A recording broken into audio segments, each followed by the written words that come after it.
இதுதான் நீங்கள் பார்த்துட்டு இருக்கிற நோக்கோல்.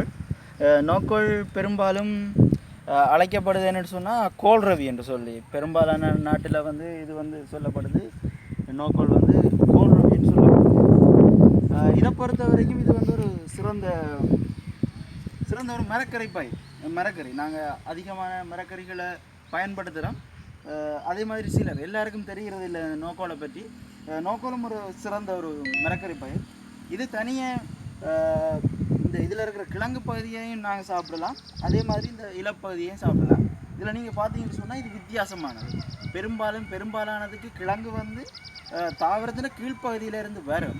ஆனால் இதை பொறுத்த வரைக்கும் இது இந்த தண்டு பகுதி வந்து ஒரு மோடிஃபை ஸ்டெம்முன்னு தான் சொல்லுவோம். நாங்கள் இவரை சொல்லுவோம் இல்லை மோடிஃபை ஸ்டெம்முன்னு சொல்லுவோம். இவர் தான் எங்களுக்கு உணவுக்காக பயன்படுத்தப்படுது. பெரும்பாலும் இன்றைக்கு இருக்கக்கூடிய அதிக நாடுகளில் பயன்படுத்தப்படுது.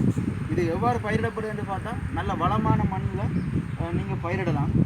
பயிரிட்டு இதை ஒரு 2 மாதங்கள் அளவில் அறுவடை செய்யலாம். இது நீங்கள் இதை வந்து நேரடியாக இந்த தாவரங்களை நாங்கள் ஃபீல்டிலே எஸ்டாப்ளிஷ் பண்ணுற இல்லை. இதை வந்து இதோட விதைகள் இருக்குது, அவற்றை நீங்கள் நேசரி பெட்டில் போட்டுட்டு அதுக்கு பிறகு அது வந்து ஒரு 2 கிலோ 3 கிலோ ஆகும்போது நீங்கள் இதே மாதிரியான ஒரு பெட்களை அமைச்சு நீங்கள் இதில் வந்து இதை பயிரிடணும். அதை பயிரிட்டு நீங்கள் இதை குறிப்பிட்ட ஒரு காலத்தில் இவ்வாறான நன்கு பருத்த இந்த தண்டு பகுதி வரும்போது நீங்கள் இதில் இருக்கிற இந்த இலைகள் இருக்குதாங்க, இந்த இலைகளை வந்து நீங்கள் நீக்கி போட்டு கட் பண்ணி நீங்கள் உங்களோட சமையல் தேவைக்கு பயன்படுத்தலாம். இதில் வந்து நீங்கள் அதிகளவான சமையல் தேவையில் பயன்படுத்தலாம். அதோடு இது வந்து நிறைய விட்டமின் கனிப்பொருட்கள் போன்ற அதிகளவான சத்துக்களை கொண்டிருக்குது. கனிப்பொருட்கள் சத்துக்கள் எல்லாத்தையுமே கொண்டிருக்குது.